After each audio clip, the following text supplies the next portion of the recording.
Well, hello there. Welcome, my friend. I'm CharLee Simons here on Do Not Talk. Talk about two things you're never supposed to talk about: politics and religion. Talking to people I'm not supposed to talk to. Talking about things that, nobody cares about that, Charlie. Well, I do. So I'm just going to trust if I care about it and it's interesting to me, it will be to you as well, if you like watching me. If you don't, try and suffer through just for the guests. And support this show by going to my website at charleesimons.com. That's the website right down there below, CharLeeSimons.com. Look at this cup. It's not a cup, it's a mug. Big old 15-ounce mug. I love this mug. Of course, it's red. Let's talk about politics and religion. It's a nice big mug right there, too, and that's what I like. I like little wimpy mugs. You can find all of that in a shirt and a hat and whatever. There's all kinds of things to choose from there. Getting ready for our 250th birthday celebration here at the greatest nation to ever grace the planet Earth. And grace is probably a little too arrogant for me to use that word. It's a blessing is what it is, a blessing from the Lord. And I don't take pride in it. That's a word I have a problem with because pride comes before fall. And even as a, like my nieces, I'm always telling them, I'm very proud of you. I'm very proud of you. And I think, I wonder if that's the right word. What's a better word? I'm going to explore a better word with my host, J.R. Harrison, because I don't want to use pride, especially since the left and the demonic side of those who are dwelling on this planet at the same time that we are, love to steal words from the English language and make it their own, like gay. Gay is a great word. That means happy-go-lucky, carefree.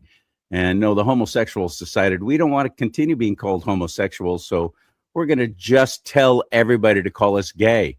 There was no official proclamation. There was no Congress didn't come together and take a vote on it. Yep, that's right. Gay is the official word. No, they just started saying it and they started shaming anybody who didn't, especially in the media. Of course, the media is 98% on their side, 98% doing the devil's work just as quickly as possible for his time is short. I've been in the media my entire adult life. Believe me, I know. I got stories. I got saved when I was 31. And when I started waking up, wow, what a paradigm shift for the better, for the greater glory of the one who created it all. We were created to be, not to be worshiped, but to worship. And so many in the media and Hollywood and just on the left in general, it's always look at me, look at me, look at me, look how great I am. That's why I say I kind of have a problem with using the word pride. Am I proud to be an American? Sure, I'm glad to be. I just marvel at how this whole thing began, how it all came together is just so extraordinary. I mean, think about the enormity of it and what we know now as the United States of America. And yes, I will gladly celebrate the founding of our nation this coming July 4th. I wish I could be in Washington, D.C. for the big show that's going to happen there. Can you imagine what the fireworks are going to be like? I was invited, though, to sing the national anthem at a July 4th celebration in my local area in Northern California. And tell you what, that's almost the best thing that I could do. That's second place. If I could go to D.C., if I had the money, man, oh man, I'd be going for it. I don't know if you're going or not, but that's a once-in-a-lifetime thing right there. Our 250th. I'm old enough that I remember our bicentennial 200th birthday. What an exciting time that was. And the nation really came together and really rallied. I remember. We don't seem to be doing that so far this time. I don't know why. Oh, yes, I do. It's because we have a Republican president in office. So, of course, they're going to do everything they can, including stopping the UFC fight that's happening. When is that? June 16th, 14th? Flag Day. President Trump's birthday at the White House there. And they're throwing lawsuits at him, trying to get it to stop, not letting it happen, doing anything and everything they can to discourage and tear him down and make sure he just looks bad in the press. But it's not working. It's not working, press. I don't care what you say anymore. And I'm not the only one. I know who you are. I spent so much of my adult life working with you, working for you, taking the slings and arrows because I didn't feel exactly the same way you did, because I dared to question, even at board meetings, getting together for programming meetings and so on. I was always the one questioning, well, wait a minute. Why are we doing that? Why don't we can we try this? This is probably a little more positive towards the United States of America, toward my nation, toward Christianity, the basis on which this nation was founded. No. Oh, hell no. That's all right. Look where I am now.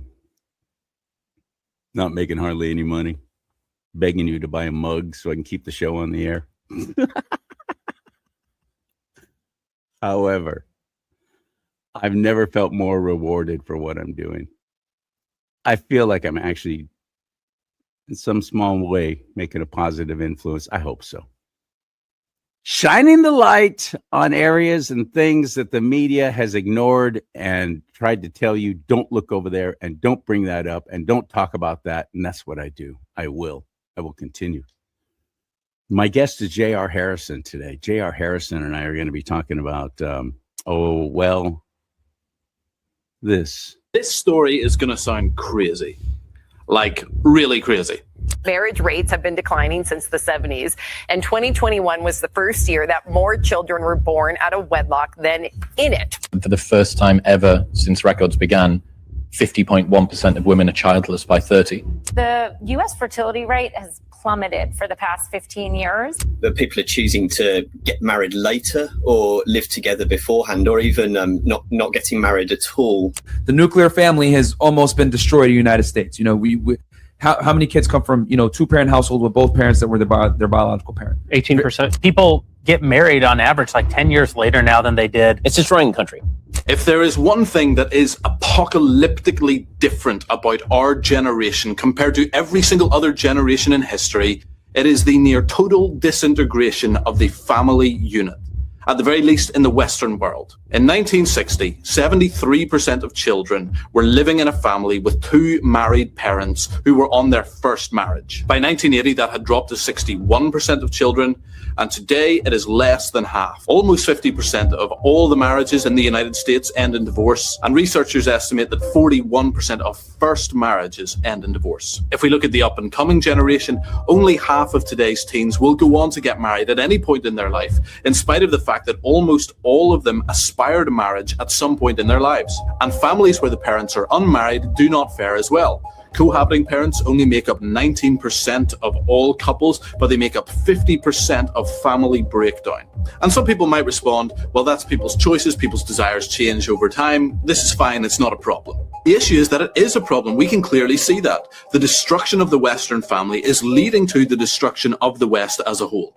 Fatherlessness and broken families lead to a vastly increased chance of going to prison, vastly higher rates of violent crime, increased mental health problems, increased government spending. Fatherlessness is the single largest driving factor behind poverty, vastly more so than race. Did you know that in America, a white child from a mother-led household is 3 times more likely to end up in poverty than a black child from a two-parent household? And it is not just an American thing. The same pattern is repeated everywhere. In Canada, the UK, Australia, New Zealand, Scandinavia, the household is declining, and where it declines, the society falls apart. You need to hear this.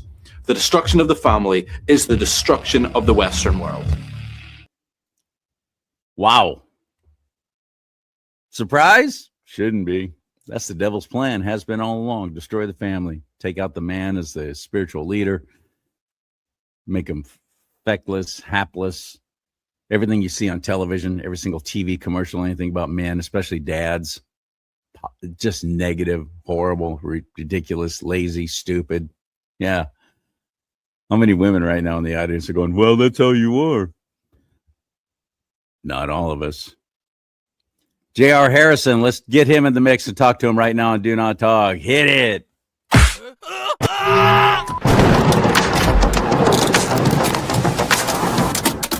Brother. That is my a very friend. Hello, welcome back. That is an incredible video. Let me add another fact to that. I just heard this the other day. 40% of the babies that are born in America, 40%, are born to single mothers. Think about It's that. that high? That high. And if you have a 50% divorce rate, look, a child needs their biological mother and father. The chances are that children aren't living with their biological mother and father. And if that's the case, then you'd probably see, well, children out late at night causing trouble. Have we seen anything at all like that, Charlie? Oh, sure.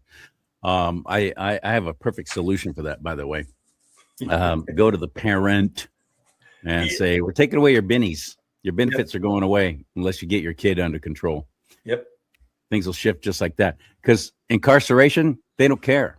As a matter of fact, it's kind of like a badge of honor. They get to brag about it. And I'm talking about people who soak off the system, purposefully have kids just so they don't have to work because they get paid so much per month per child out of wedlock. The father might be living right there. They might even be married, but she'll never claim that on the birth certificate. Don't know the father. So boom, automatically welfare payments the rest of that kid's life, up to 18 years at least, until they are an adult. And then they have even programs after that, after they've gotten older. But I know this for a fact because I've done a lot of work with it, and I have family who are in social care, government social care. That's their job. That was their career. My grandmother, my aunt, social services, and they've told me horror stories about people who are obviously sucking off the system and how predominant it is, how many there are. And it's regardless of color. I am not focusing on anyone of color because, believe me, I grew up in a white trash neighborhood.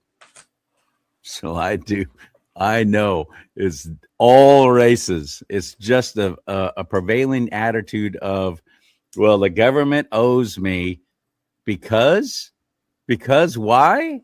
Well, because there's rich people, and so they should have to take care of me, and I shouldn't have to work. Watching a video the other day, JR, this woman said, I'm too pretty to ever have to work. I'm too pretty. Yeah, I got that problem too. I got that problem. Somebody just needs to take care of it. You and me both.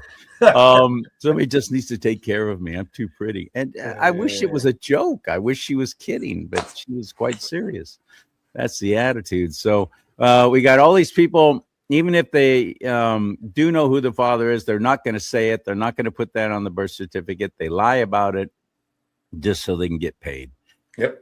And that's where we are now. State's your daddy. The state is your daddy. The state is your daddy. This is right. But it presents opportunities, Charlie. How's that? Well, for you and I, it gives us something to do. I mean, if it wasn't for all these bad things that were happening, what would we do with ourselves? Probably be traveling the country and having a great life is what I'd be doing. Yeah.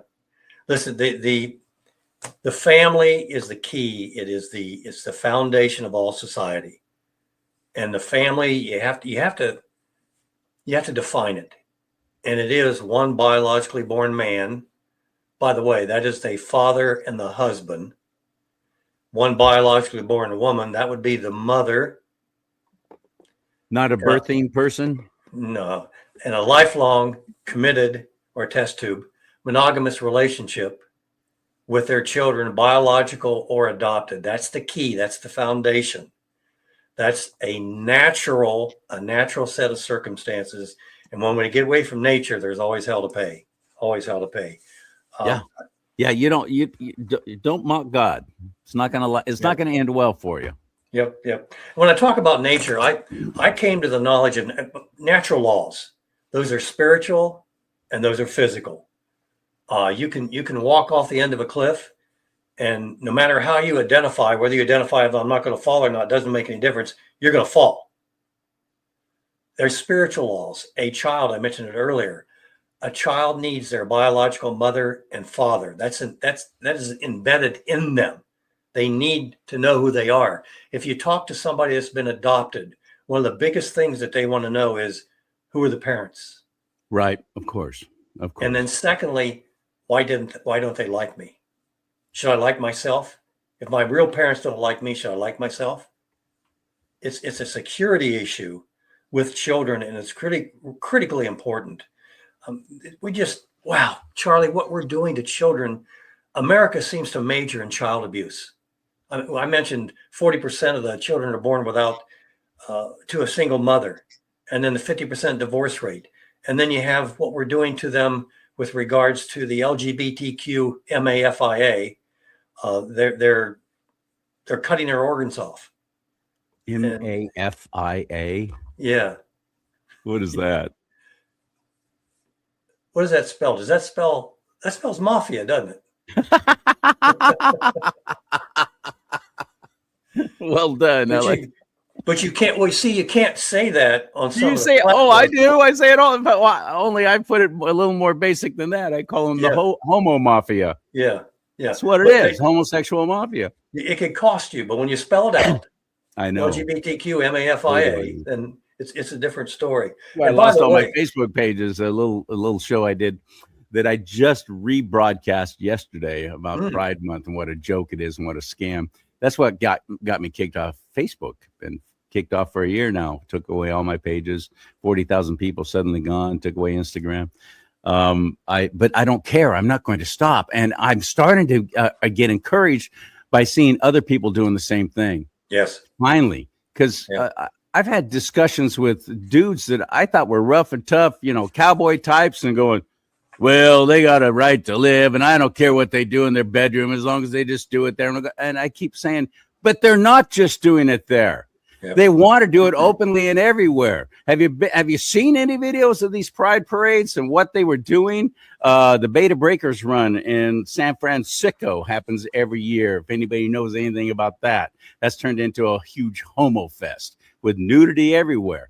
They don't keep it to themselves. We do as heteros, unless you get into porn. But other than that, we don't go around broadcasting it all the time. It's just a natural way of life. They want to be not only accepted, they don't want just equal rights. They want special privileges. And they're going to force you to comply. They're going to do it legally. They're going to do it in the courts. They're going to do it every single way that they possibly can to make you sit down and shut up. But I'm getting encouraged, JR, because I'm seeing others start to speak up against it and go, no, this is crazy. This has got to stop. We can't keep allowing this and acting like it's okay, especially in the churches. Amen to that. Amen to that. I think, CharLee, the transgender thing, there is a decrease in interest in the LGBT community. And I think that's happening because I think they want to step too far with the transgender. And when you hear about what's happening to children, and then you see a 23 or 24-year-old male or female go public and say, you know what happened to me was wrong. I should have never done it. You can't undo that. The detransitioning, it's getting more and more prevalent. Erin Friday is doing extraordinary work up here in Northern California. Amazing work, but she's been a standalone voice in the wilderness ever since the schools tried to rob her of her son by turning him into a girl.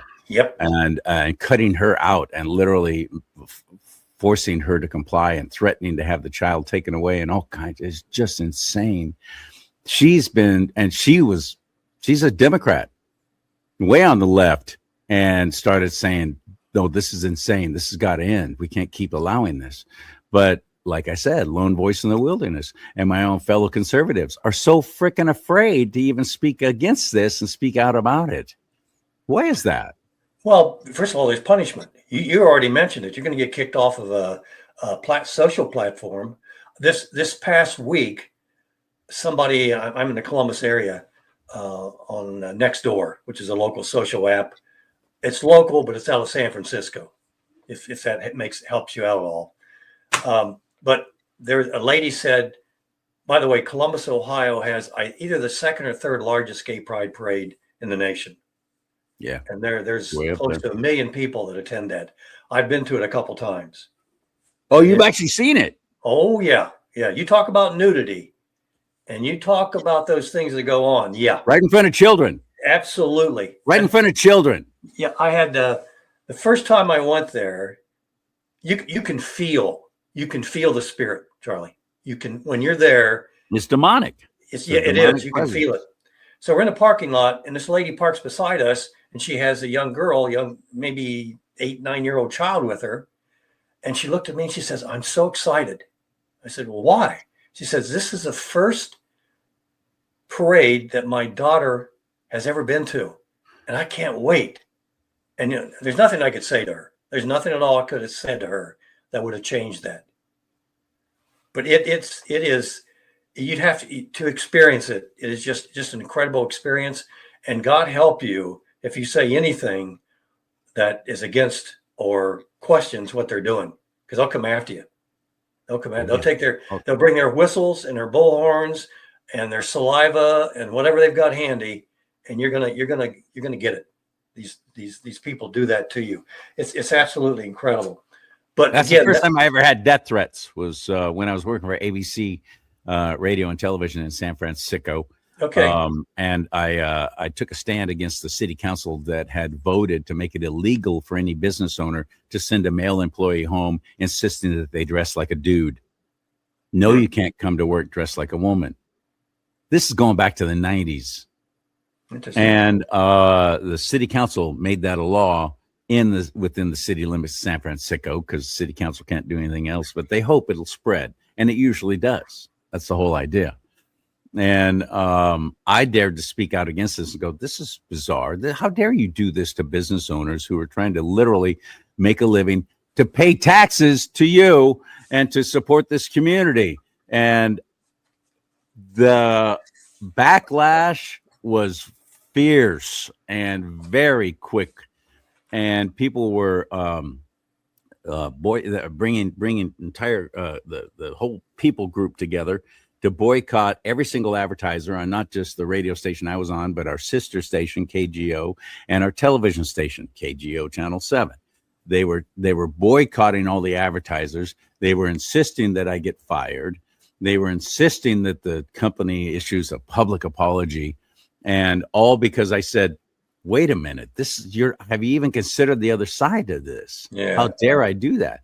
And I'm getting death threats, and they're having to have security escort me to my vehicle when I get to the station from the vehicle to the studios. I'd never experienced anything like that. And I'm going to tell you right up front, I'm not a shy guy, and very few things scare me, but it would have been easy if I were a different person to say, "Wow, I'm never going to do that again." Woo! That was crazy. Yeah. Sorry, everybody. I'm so sorry. I don't know what I was thinking, but I didn't, and I don't. And ever since then, it's emboldened me. Actually, you're going to throw that shit at me because I dared to say, "Why don't you think a different way? Why don't you actually consider a different side of this?" You're going to threaten to take my life over that? You've lost your mind. No. Furthermore, I'm getting a gun or 2 or 8. No. And I actually told I put them on the air. They called, threatened to kill me, told me what they were going to do, how they're going to do it, where they were going to do it. And my response was, "Just make sure you kill me. Just make sure you kill me." They didn't know what to do. F you. Fuck you. They cuss. Hang up. They're bullies, JR. And when you stand up to bullies, they back down. Yep. But nobody's standing up to bullies. At least they weren't. Yep. I'm seeing more and more talk the way I do. No, this is unacceptable. Take it away from the children. And furthermore, no, you don't get special privileges. You can have the same privileges as everyone else. You already did. Now they've taken marriage from us. Mm-hmm. I supported Prop 8, and I lost 2 family members who never talked to me again because I've supported Prop 8. Prop 8 was changing the California Constitution to amend it to say marriage is recognized just between a man and a woman. Yep. Well, that didn't last long. It passed overwhelmingly, but they've done nothing to enforce it, and they've done same with Prop 36, where we changed that law about the crime. It wasn't even considered a felony unless it was over $900 something. So we started having all these smash and grabs everywhere and people just taking whatever they wanted and walking out. We changed that. We tried to amend it. We tried to fix that with Prop 36, which passed with an overwhelming majority. But Governor Hairdo and those wicked demons in Sacramento have not funded it. Yeah. So it's not been put into effect, even though we overwhelmingly said, yes, we want this. This is crazy. The crime here is people have lost their minds. And now they're cheating in the election with such enormity. The whole race between I know you don't live in California, so you've probably been hearing about this. The race for mayor in Los Angeles, Spencer Pratt, Karen Bass, and Ramen Noodles, as I call her. Ramen Noodles was in a far third place after the primary election, actually conceded the election, crying and all this stuff. And then all of a sudden, all these ballots started coming in. Now Spencer Pratt is out. Mm-hmm. Spencer Pratt is out. He's not even going to the big election in November. It was nothing but cheating. And the governor's race in California, suddenly Tom Steyer is coming from behind like crazy, this wicked billionaire who spent over $200 million of his own money to try and buy his way into being governor of California. That's what's happening here in my state. I pray that President Trump gallops in on that white steed and just starts kicking some ass because we're lost, brother. We're lost. We're losing the race in supporting traditional marriage. We're losing the race in 2A, Second Amendment rights here. We're losing. Every time I turn around, we're losing in California. All my fellow conservatives are getting out. They're moving to different states if they can afford to. I don't blame them anymore. I used to be, stop leaving. You're making it harder for all the rest of us. We want to stay here. They're all gone. Stay in the game. Stay in the game. They're all gone, though. They've all left. Sorry, I sidetracked this conversation, didn't I? Let's get back on track. No, you're fine. You're fine. I'm going through a lot of frustration right now after this primary election. And we showed up, though. We showed up. I kept pushing that, and we conservatives did show up for this primary election in numbers that we haven't seen in a couple of decades, where the right actually got involved and voted in a primary election that's normally in the teens. We're not seeing any solid numbers yet, though, because that's the last thing the media wants, is anybody celebrating that, actually acknowledging that. Oh, look at the right is getting some legs. The silent majority has finally found its voice. No, they're not going to encourage that in the media. They're not even letting us have a victory lap with Spencer Pratt. I mean, immediately. Can you imagine what would have happened normally in a primary election like that? A guy coming into the race, no experience before, saying, I lost my home in the Palisades fire, and it's because of Karen Bass and her policies and Governor Newsom. I want to run to be mayor of Los Angeles. What are your qualifications? I don't care. I don't care at this point. I don't want any career politicians running things anymore. I want them all out, is my response to that. But that was their campaign. Oh, he has no experience. He doesn't know what to do. He would get in here. He couldn't do anything. Yeah, but it wouldn't be you, Karen Bass, and it wouldn't be you, Ramen Noodles. That's all I know. So we showed up, and he had a solid second place, which means only the top two vote getters go to the final election in November because of our jungle primary here, which is also a complete, pathetic, ridiculous waste of time and money, but it's very effective for the Democrats. And now Spencer Pratt is out. But what we normally would have done is something like that. Election night results that night, right? Or even the next day or next couple of days, we would have been celebrating. We would have been having parties. We would have been in the streets. We would have been going, yay, hooray for our side. Now on to November. But we didn't. We couldn't. There were no election results announced, and everything was always, it's going to take 3, 4, 18 weeks for us to count all these votes because it's oh so difficult. We have Silicon Valley that can do everything like that, but we can't even count votes, even though everyone else around us is, including Florida, which... Nobody would have thought that back in the 2000 election, the year 2000. Remember Florida with the hanging chads and all that stuff, and it went to the Supreme Court? Well, that's what California has become. Florida fixed their election, but California is getting away with literally murder because of the rampant crime in the streets and so on and so forth, and nobody taking accountability. Instead, rushing headlong to make it worse and worse. JR, I'm so sorry. I'm venting on you my frustrations with my home state of California. I'm so sorry. This is not what we were going to talk about. I'm shutting up. He who controls the information controls the world, and I think it's very interesting, and maybe something that you might be able to pursue. But the lady that finished in third place, who now is gravitating to second place now. When the Pratt is out. Yeah. When unless something dramatic changes, Pratt is out as mayor, running for mayor of LA. But the question to be asked is, did the number of increase for the leader, the current mayor of Los Angeles, did her numbers increase like the other lady's numbers? No. Yeah. And that's the weirdest thing too. Yeah. That's noteworthy. As Spencer Pratt's show pointed out, it was something like 43,000 votes came in for ramen noodles. I don't know how to pronounce her name, nor do I care. She will remain ramen noodles. 43,000 votes came in for that. And Spencer Pratt just put out a video going, "Hey, that number sounds familiar. What else was 43,000? Oh yeah, that's the amount of homeless in Los Angeles."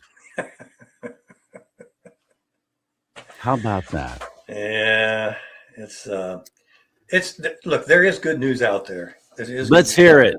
You mentioned Florida. Florida the governor of Florida just signed a proclamation to celebrate Faith and Family Month. But by the way, that's the month of June. Faith and Family Month. And Tennessee did the same thing. They passed a Nuclear Family Month. Indiana passed a Nuclear Family Month. Utah, Arkansas, New Hampshire's passed a Natural Family Month. Idaho, Traditional Family Month. Then I mentioned Florida and Alabama, Nuclear Family Month. So that's 7 or 8 states that are saying, we want to reconsider this gay pride thing. And while we're reconsidering it, we're going to be celebrating the family. And the family they're talking about is that biological man and woman, lifelong committed monogamous relationship. That's what they're talking about. So stay tuned, because this happened just this year. Those 7 states, 7 of those states was just this year. And we're working on other states. Now, my preference, of course, is a natural family, using the term natural, because natural is, it's invulnerable. I mean, it speaks for itself. Like I talked about gravity, I talked about children. There's so many natural laws. When our Creator created the universe, He created man, He created the animals, but He created a support system. Oxygen is part of that. That's part of the natural laws.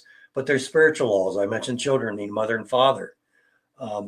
There's so many natural laws out there that when you if you go into the Bible and you try to prove the Bible wrong, and then you say, well, okay, I have to look out, see what's going around me, which are natural laws.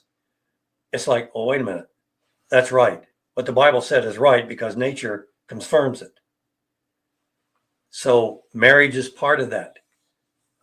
Thou shalt not steal. Thou shalt not kill. There's all kinds of quote unquote natural laws that are supported by nature. And that's where I hang my hat on. But if you call it nuclear, or if you call it white families, I don't care. It is one biological born man. I'm gonna get in trouble when I said that. Okay, it could be a mixed marriage. Okay, so it doesn't have to be a white marriage. So don't take me to court, folks. I'm just using these. No, I understand what you were trying to say. Yeah. At least I think I do. Yeah. But people that wear no, hats. it has nothing to do with race. Yeah. It has No. everything to do with male and female. Yep. As goes the father, so goes the family. As goes the family, so goes the church. As goes the church, so goes the nation. The United States of America, and you could say California could be the showcase for this, is an amoral and unjust nation. That is not going to change until we get back to the family. And we're talking about the biblical family, not any family, not 3 or 4 parents, 3 or 4 or 5 sets of step parents. It is the natural family that is the key. And if we're going to get out of this mess, we're going to have to start focusing on that, which is a positive. We don't have to complain about this or that.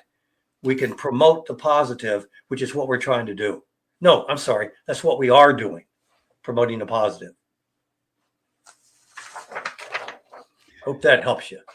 It does. Let's take Keep a look the at faith. this. Keep the faith. Go ahead.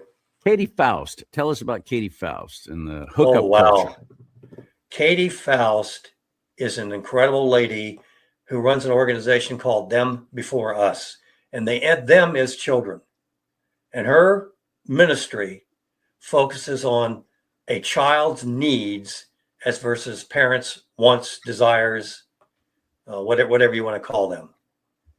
But a child is the focal point. So whatever you do as parents should be best for the children. Amen. One of those things is staying married. Another one of those things is staying loyal. Another of those things is staying heterosexual. Children, listen, children, I'm sorry. Children know the difference between a male and a female. And they get different things that they need from the male and from the female. One of the things that they should get from a male, and what we're really lacking in this world, is leadership. In this podcast episode, Jordan Peterson speaks with Katie Faust, the founder and president of the children's rights nonprofit organization, Them Before Us. The conversation centers around the rights of children, the implications of modern family structures, and the societal consequences of prioritizing adult desires over the well-being of children. Oh, amen. Faust argues that the rights of children should take precedence over the desires of adults. She emphasizes that children have an intrinsic right to their biological parents, and that no adult has the right to acquire a child at the expense of that child's connection to their mother or father. This perspective challenges the notion that adults can pursue parenthood through means such as surrogacy or adoption without considering the potential harm to the child involved. Faust asserts that children are often the silent victims in these scenarios, and their needs and rights are frequently overlooked in favor of adult desires. Faust highlights the emotional and psychological toll that the absence of a biological parent can have on children.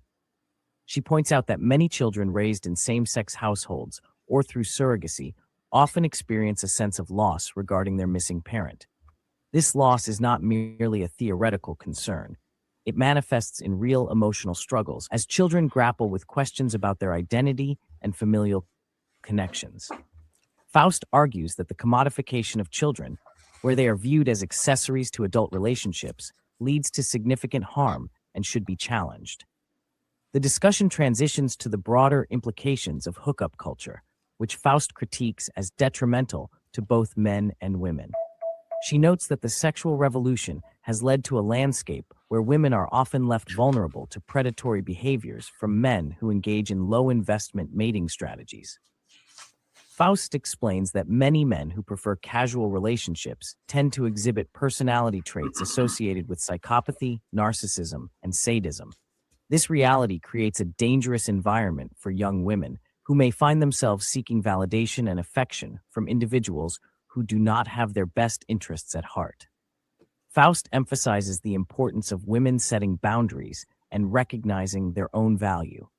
She argues that a woman's ability to say no is a powerful status marker that can elevate her desirability and influence the behavior of men. By maintaining standards and expectations in relationships, women can help civilize the men around them and foster healthier dynamics. Faust encourages young women to prioritize meaningful connections and to be strategic in their dating choices, particularly during their formative years. Boom, boom, boom. Yeah. I couldn't have said I it better. really like the way one thing was put. Men invest. What is it? How do they put it? Low investment relationships. Low investment relationships. In other words, Earth girls are easy. Yeah. It seems a very bad movie from the 90s. It is so true, though. It's absolutely true. And women have not only relinquished that power, but seem to be rushing headlong towards gimme, gimme, gimme everything and anything I want anytime, regardless of the cost later.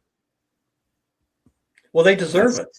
I mean, look how they've been treated over the decades, over the centuries. They deserve it. I mean, this is reparations, brother. Come on, don't you believe in reparations? Right. I saw the interview between Jordan Peterson and Katie Faust, which is this thing was relaying.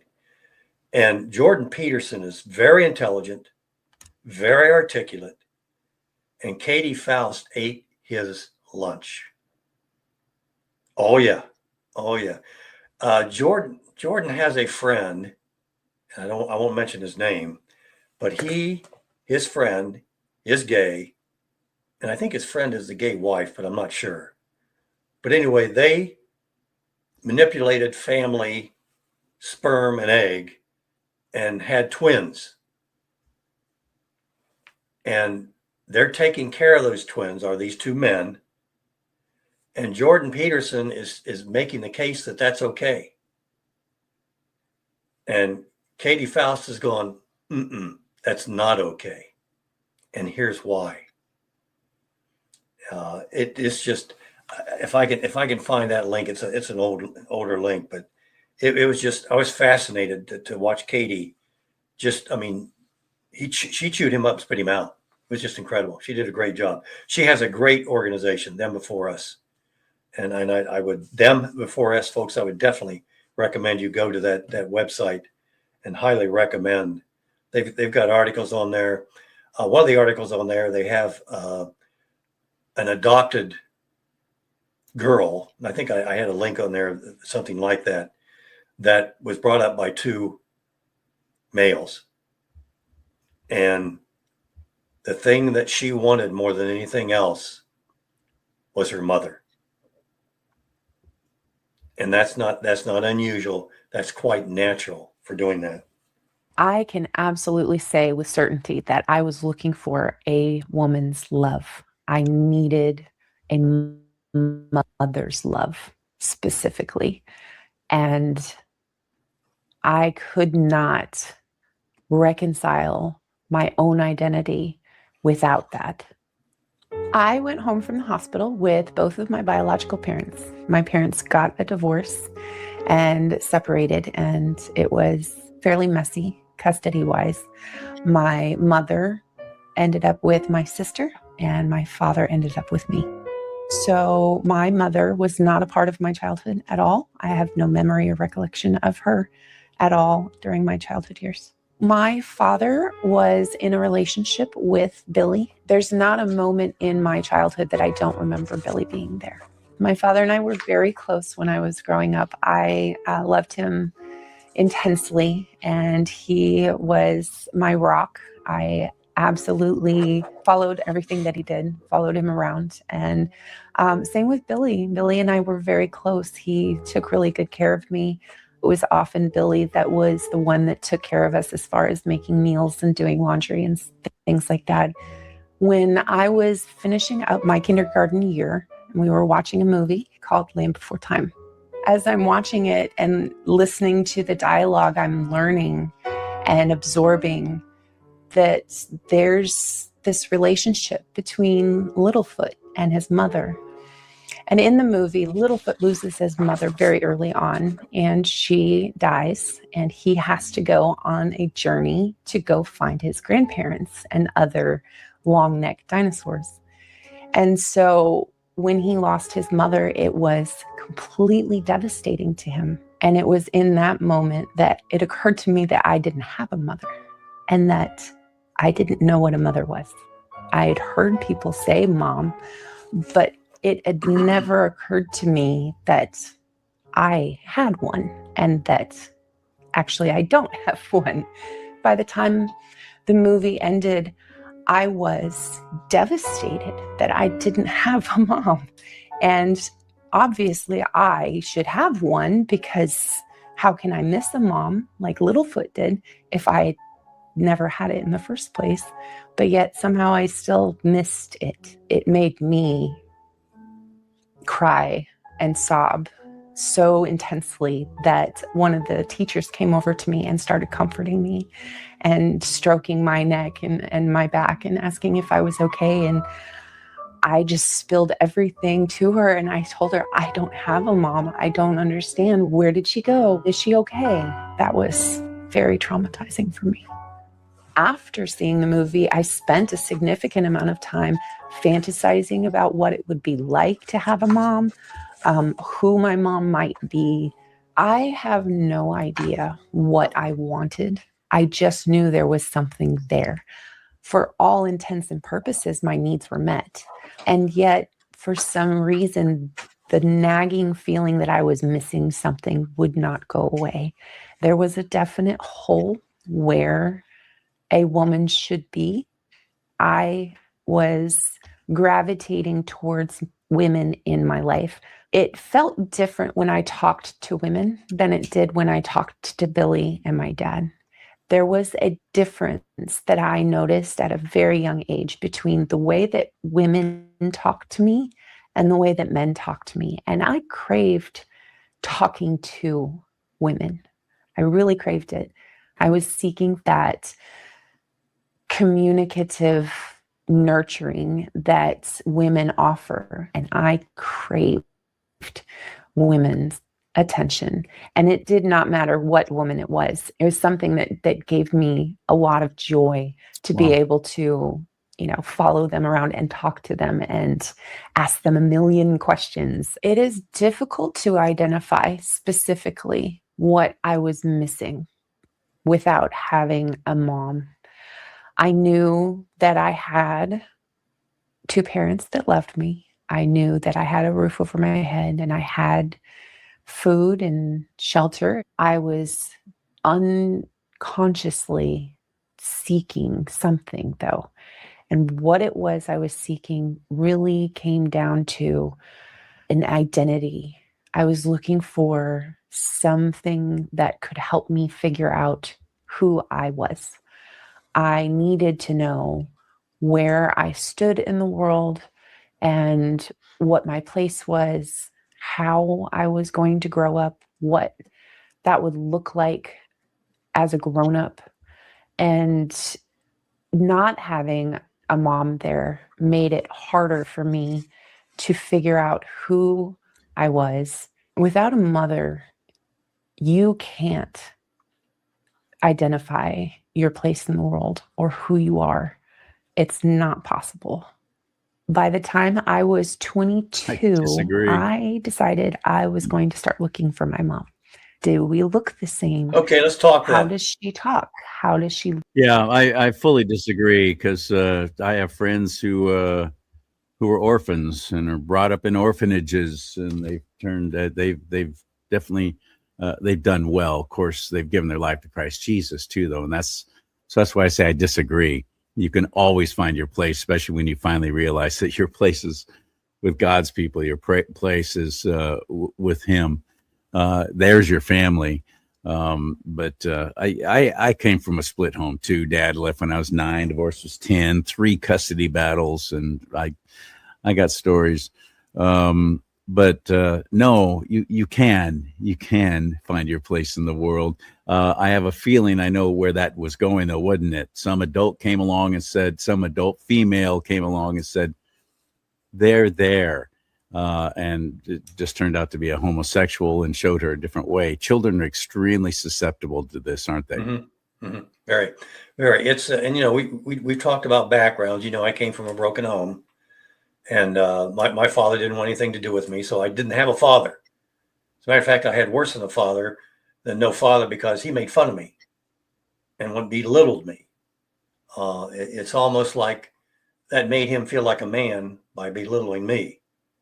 So, I mean, I grew up with that missing that vacuum, and I tried to fill that vacuum with sex, with alcohol, sports, business. It never did it. It never did it. And it took a while, and it took that Bible and the Lord and that to help turn that around. Right. But those, even then, there's still that missing. There's still something missing. You still walk with a limp because you didn't have that confirmation that you're okay. I mean, you early on, you found out that you were worthless and that you're going to be that way for the rest of your life. And it's very tough to wash that out, especially when you get that when you're a child. So it's complicated, yet it's very simple. I've heard so many people who have divorced and they have children, and I am just insulted when I hear them say, "Oh, it was better for the children. All Yes. we were doing was fighting all the time. It's better for the children." That goes back to what I believe Katie Faust was talking about, where the adults are far more interested in pleasing themselves than what's best for the children. Yeah, well, it is, especially in this nation where, we're an Uber nation. If you need something, just snap your fingers and it's there. Or sometimes you don't even have to snap your fingers; it's there at your door anyway. And we're spoiled rotten. We are spoiled rotten. And in terms of Maslow's hierarchy of needs, you start with that basic shelter and food and water, and then you get self-actualization. Is where we are in America today. That's causing problems because we expect to be pleased, and if we're not pleased, then we believe we're victims. And seriously, Right. and that's what the schools. My teach Grubhub was 15 minutes late. I'm going to sue the driver. Yeah, that's very true. But it's the key is, well, if the gay couple isn't there, the child's not going to be adopted. So they're going to be worse off without the gay couple. That's what they say. Yes. Yeah, but you just heard from a lady that said, "Wait a minute, I need to." Children mimic parents. They mimic parents. A male will mimic the father. A female will mimic the mother. Right. Well, we got a problem. Like my dad shaving, and I wanted to stand there. Yeah, exactly. I wanted to stand there and shave with him. Yeah. He got me a little plastic razor, and I would shave with him. But she was in a situation where there was nobody to mimic. She knew they might have called her mother, but she knew that was not her mother. That did not fulfill that feminine, the feminism that she needed in her life. Right. It's quite unfortunate, and it's unfortunate the divorce rate. It's unfortunate that what we're doing to them, changing their sex. It's unfortunate that we send them to government-run schools that teach them that life has no meaning. Morals are relative. Man, not God, is a major thing. The state, family is what you decide it should be. Yeah. You want to marry a fence post, you should be able to marry a fence post. You want to marry a 9-year-old. That's where we're going. Yes, it is. Where we're going. Yes. It. Think of how bad it could It's already get. happening with all the proliferation of Islam. Yeah, that's changing laws. In the United States of America, they're changing laws. That's next. That you can marry kids. Telling you that's where they're going. That's what they're pushing for. And you say, well, that's not possible. And you go, well, wait a minute. We have laws where men can marry men and women can marry women. That you think that's a good. I didn't think that would ever be possible either. No. Even here in California, I never thought that was going to be possible, especially when we passed Prop 8. But nope. Look what's happened. Yep. And you had mentioned early on in the program that they changed homosexual to gay. But guess what they changed? What word they changed to homosexual was sodomite. Biblical. Sodomite's too strong a word, brother. It's too strong a word. We gotta just ease this off a little bit. We're going to call them homosexuals instead of sodomites. And even that was too It was Yeah. too descriptive for that community. Yeah. And then the hilarity of it all to me is the fact that women, homosexuals, well, they don't want to be lumped into that whole homosexual crowd. So you'll call us lesbians. Lesbians, yeah. Because you're from the Isle of Lesbo. What the hell does that mean? What do you mean, where'd that come from? But yet everybody jumped on board, didn't they? Yeah. Everybody jumped on board. Not me. You're not going to dictate the English language to me anymore. One more thing, and then I got to go. I got a guy coming on next who I think you'd be very interested in watching. He calls himself the Alphabet Man. I'm looking forward to hearing David Arthur. Yes. Oh, wow. You know folks, David Arthur K? Absolutely. Stay tuned, folks. Stay tuned. This guy will blow you out of the water. But because what he's been through, what we just talked about. Well, there he is right now. There he is right now. How you doing, brother? It's good to see you. It's good to see you. It's good to see you. Can you hear us, David? Yeah. Can you hear me? Yeah, this is J.R. Harrison. J.R. Harrison in the middle there. Yeah. I've had David on it. I have to mention this. I have a podcast on Saturday mornings, lastcallradio.live. I've had David on there several times. He is, he's an answer that the community we're talking about wasn't asking for. Okay. But God gave the answer. Well, I'm not going to ruin it because David is just incredible. But folks, he's going to tell you some things that you're going to go, really? Really? What? Yeah, I'm looking forward to hearing your story, David, very much. Can you give me a few extra minutes, though, with JR? I'm just wrapping up. Absolutely. Go ahead. Thank you, brother. Stand by. Thank you. I'm glad you know him. That's fantastic. But I did want to bring one more thing into the mix here, my friend, and say what you will about Tucker Carlson now. Yes. I was a huge fan of his. I never missed a show. I DVR'd his show. I never missed it. I caught it every single weekday on Fox News. And then when they fired him after that whole Dominion thing and who knows what all, I realized that I thought at the time, his career's over. Nah, I was wrong. I was wrong. He's done quite well over on Twitter and everywhere else. But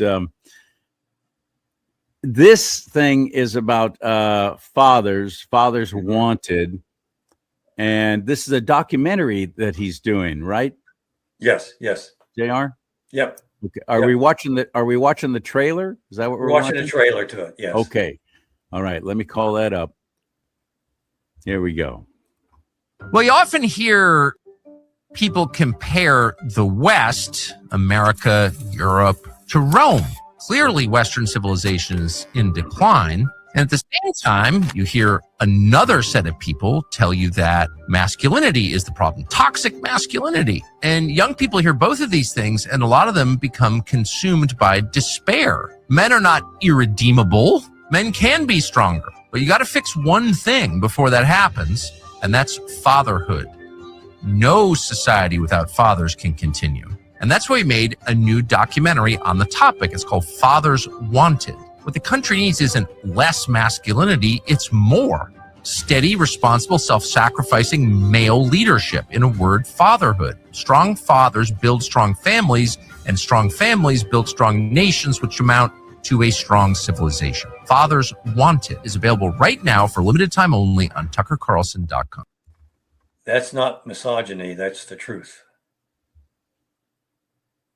I thank God for my dad. I wish he would not have left. I understand why he did, though. My mother suffered from mental illness that from the beginning of their marriage, she was who knows how long, but I'm seriously certified mental illness because there was court-ordered psychological evaluations of the 4 family members, my brother, me, dad, mom, both individually and together. And the prognosis was, that girl's crazy.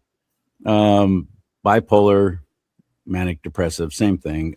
Severe anxiety disorder and paranoid schizophrenic. Whoa. Should not have maintained custody of my brother and me, but yet the judge, hapless, stupid judge, kept saying, well, boys need to be with their mother. Mm-hmm. That was the attitude.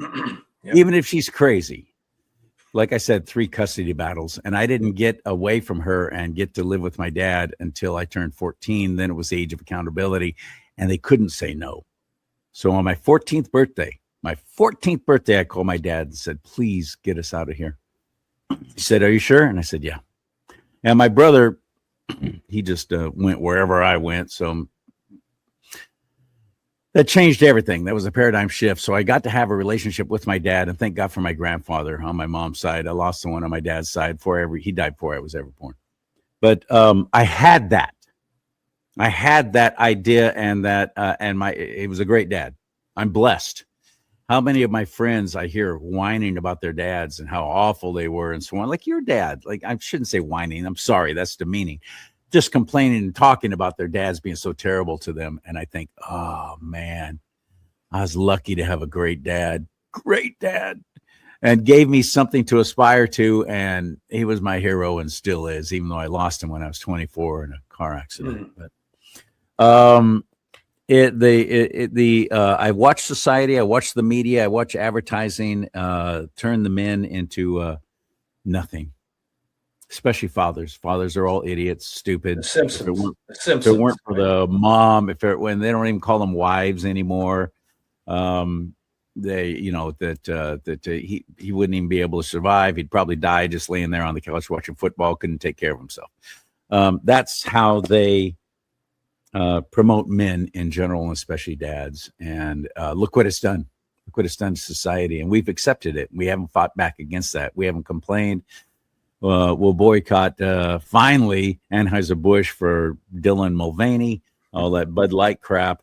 But other than that, we don't do anything. We don't say anything. We don't fight back against any of this, do we? In fact, we keep watching the shows and keep supporting it and keep going to businesses that use that in their advertising. All men are idiots. Just go to this and you'll make the woman happy. Happy wife, happy life. Or I'm sorry, did I say wife? I meant life partner, until of course you decide that you don't want them in your life anymore. Whatever it is, so confused. Even earlier you said that you were talking about what was it, a homosexual couple. Again, I don't use the word gay. Homosexual male couple, both males, and you said the man you were referencing, he was the gay wife, is what you said.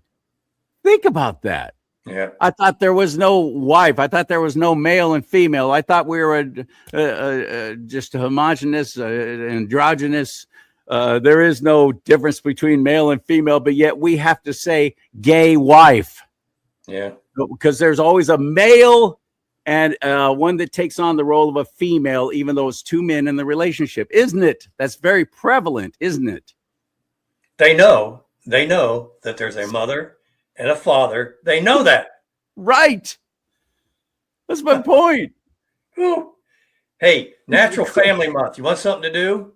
Get your city, get your state, get the U.S. government, the federal government, to start celebrating a Natural Family Month. Mother's Day through Father's Day. First week is for mothers, then children, then grandparents, great grandparents, extended family. Ended on Father's Day. And have all kinds of dinners. Put your cell phone away and enjoy your family. We got 50 states and only 8 so far have taken that kind of a stand. So where do we go? How do we get involved? What is your website? Natural Family Strong, naturalfamilystrong.com. There's a section in there for the Natural Family Month. Things that you can do is celebrate that. How about getting a natural family organization in your public school, a club, goodness. a natural family club. We have gay clubs, natural family club. Yes, they do all over, everywhere now. So let's have a natural family club. Yeah, you got to find a love teacher. that idea. Yeah, there's things like that idea. you can do. There's all kinds of things you can just think of what the other side's doing and mimic it. But please, please, please stop cursing the darkness and start lighting the candle, folks. That's the key. You cannot sit and wait for it to come and be a home game. Once it happens there, you're in trouble. You want to play this is a game you want to play out there, not in the home. And pray for this success. Amen. Pray against evil. Pray against wickedness. The word tells us to all the time. Pray for your enemies. Yes, you know how I pray for them? Like King David. Lord, please save them. And if that's not your will, Lord, please stop them. And get behind, it's naturalfamilystrong.com. Right? Yes, sir. Yes, sir. That's a great place to start. Naturalfamilystrong.com. We agree. JR, thanks for letting me vent about all my frustrations with California politics. I sure appreciate it, buddy. You got to get it out of your system. I sidetracked the show. Yeah, I am a little frustrated right now. All right, my friend. We will talk to you soon. Thank you again for the time. Yes, sir. Absolutely. So there you go. That's a great place to start and get involved. Why not? Why not? Go for it. And also get yourself one of these awesome coffee mugs, this big old 15-ounce mug. Let's talk about politics and religion. And if you're working in an environment where you have a desk you sit at, put that on your desk. Come on, you can do it. Put your back into it. Don't be scared. CharLeeSimons.com. Let me bring that back up again. There we go. Look at that. Let me get everything going. Whoa, look at that. All fancy. CharLeeSimons.com. CharLeeSimons.com. Cups, hats, mugs, all kinds of stuff. And you'll be helping the show that way. You'll be supporting me and helping the show stay on the air. Unless, of course, you want to see me go away. Then don't buy anything. May God bless you and keep you. May God bless America. But most importantly, America, bless God.